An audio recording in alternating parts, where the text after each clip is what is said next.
Здравейте на всички! Някой чували ли сте какво са крипипасти? Ако ли не, сега ще ви обясня какво са крипипасти. Крипипасти по принцип са интернет легенди. Какво ще рече интернет легенди? Легендите са от сорта Слендърмен, Джеф the Killer и какво беше? Siren Head беше.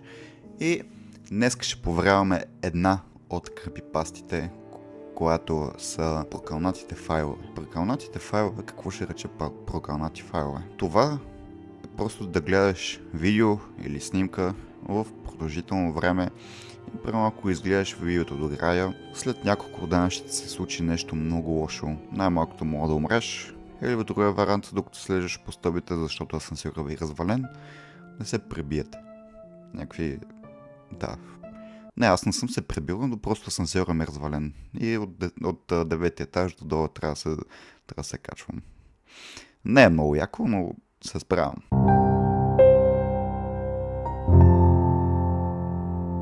Първият прокълнат файл се казва The Goldust Bunny. The Goldust Bunny по принцип коментален филм за Санди Крипс.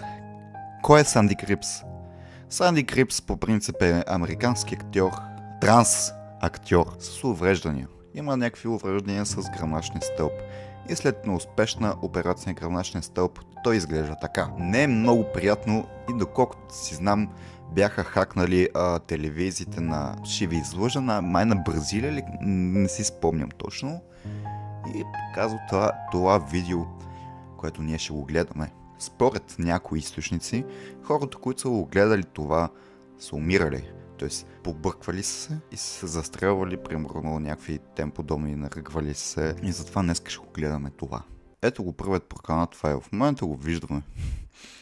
И на това ще гледаме в момента. Нека турим слушалките. Между другото забравих. Днес сме на монстърче, розово монстърче. Да, отворено още при вчера го отворих и не го допих. Просто нямам вече монстърчета, ме мързи да ходя до магазина. Така че ето го монстърчето. Да, нека направим глътка смелост, защото това видео изглежда много притеснително, да ви го кажа. Наслагаме слушалките. Ще ме виждате така, монитора ми е там. Да, мисля, че даже се вижда как е там монитор. Ето го. Да.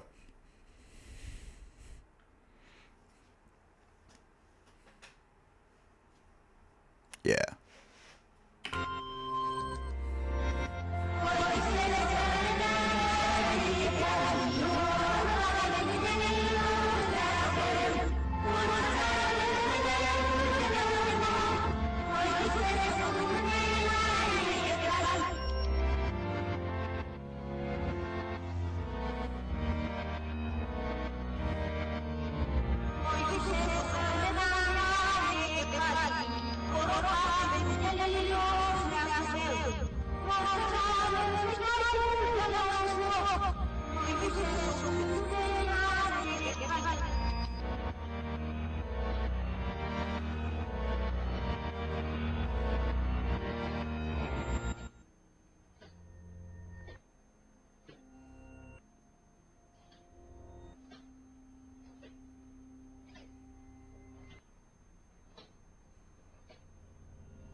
Какво мога да кажа? По-пред самото видео е притеснително, заради ревърната песен. Но на мен лично ми стана притеснително в момента, когато спря самата музика и почнах да й чувам стъпките. Това беше според мен много притеснително. И да. Но извода е, че няма такъв файл проклят. Това е просто филм. Това е част от документалния филм на самия човек. По принцип, забравих да спомена, човекът е участвал в барове, драг куин барове, някакви такива простоти и е известен в Холивуд, между другото, да. Но той умира през 2021 от COVID, за съжаление. Маняци, от момента, когато съм записал видеото, са минали 10 часа. Аз го записах към 2 часа, даже към 1 и нещо през дена. Сега в момента е 11:53. И, както виждате, аз съм жив, здрав и не се чувствам побъркан. Да, даже в момента го монтирам, вижте. Да, ето го прекрасния аз. Да, в момента че е толкова.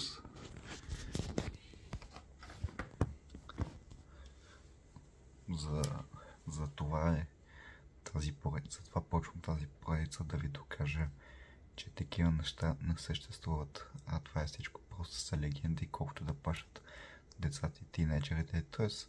нас. Но аз съм скептичен и ще ви го покажа, че тези неща не съществуват. Да. Чао.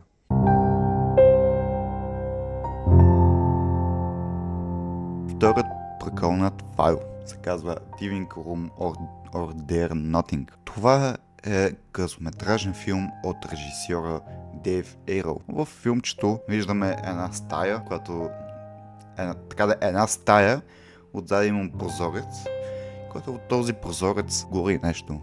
Но пред нас виждаме една жена с една лъжица и една купичка. Казва, там няма нищо и си потапя главата в купата. Крипипастата гласи, че този запис вече не се намира в интернета, но ако се намери, ако попаднеш на файлът с името darenothing.move, не го отваряйте. По никакъв начин, защото ще умрете. Това е самата крипипаста. Така, отворихме YouTube страницата на клипчето. Пускаме слушалките и го гледаме, маняци.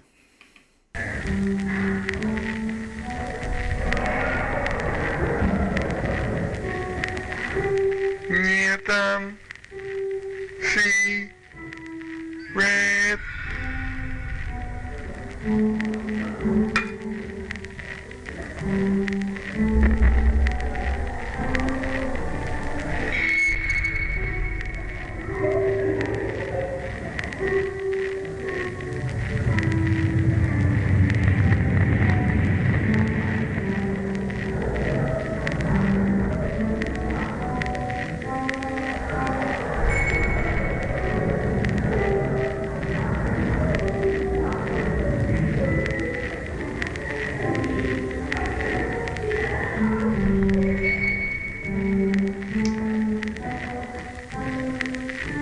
There is nothing.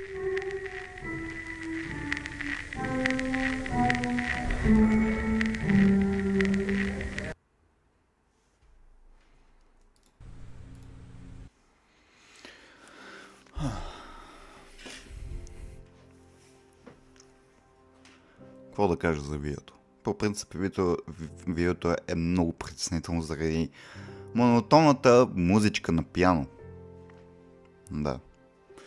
Но и самия конспект е много такъв неприятен и затова може би хората почват да го сънуват, защото доколкото знам, може да не е така. Мозъка почва да запомня най-ярките моменти от деня и после като заспивате тези най-ярките моменти от деня ви ги обработва и ги прави на сънища. И затова хората може би я виждат в сънищата, а че умират и тем подобни, това си е пълна измислица. Защото тези неща няма как да ви навредят, особено ги гледате в YouTube. Защото ако има действително нещо такова, вече правителството ще се намеси и ще го изтрие моментално. Най-малкото вече щеше да нашуми. Мяваше да бъде крипипаста, а вече ще си бъде истинска сензация, както през 2015-16 година с Синия кит. Да, Синия кит май пак беше някаква крипипаста, че ако напише Синия кит във Facebook, някакъв човек почва да те преследва, да ти пише, ще убие всеки, така нататък, и до 30 дена трябва да направиш някакви простоти. Трябваше да си нарежеш на ръцете синия кит. Те подобни. Да, имаше деца, които действително го правиха. Да, това е от самата крипипаста.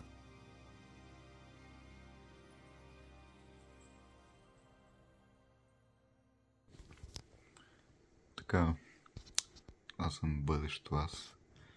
И също монтирам ключето. В момента е 3 часа. Така. Не се случват някакви странни неща. Минаха повече от 12 часа от самото съставяне на клипче, даже 13 часа минаха и нищо не се е случило. Единственото, което е по-притеснителното, монтирам тази час. Някакво... То е тъмно маяк и трябва да го монтирам това. Не е приятно. Изобщо. Но мога да ви кажа, че нищо не се е случва. Това беше от клипчето. Надявам се да ви харесва действително. Мисля да почна нова поредица, каза се Игра със страха. И ние ще проверяваме някакви такива неща. Няма да бъдат само крипипасти. Ще проверяваме нещо от сорта духове, имам предвид Кръвата Мери, Дама Пика и още много легенди, градски легенди и тем подобни. Аз съм скептичен човек, не вярвам в тези неща, но има хора, които вярват в тези неща и просто искам да им докажа на тези хора, че тези неща не съществуват. Да, дори ако съществуват, това видео ще ви го покажа, че съществуват. Да, няма да бъде ни играно, т.е. няма да бъде фейк, както повечето хора обичат да го правят това. Тук само ще има истински чувства. Извода на това видео, че няма прокляти файлове. Това са просто крипипасти, които да плашат само децата и тинейджерите. Това е истинската история на прокълнатите файлове. Има по принцип много прокълнати файлове, мога да гледам и други прокълнати файлове. Има и снимки, има и видеа. Това бяха просто двата видеоклипа. Знам, че има нещо на Мики Маус Suicide, там нещо от Walt Disney, някакви простоти бяха. Не съм много запознат с тези неща, извинявам се. Това беше всичко от мен, ще се видим когато се видим. Чао!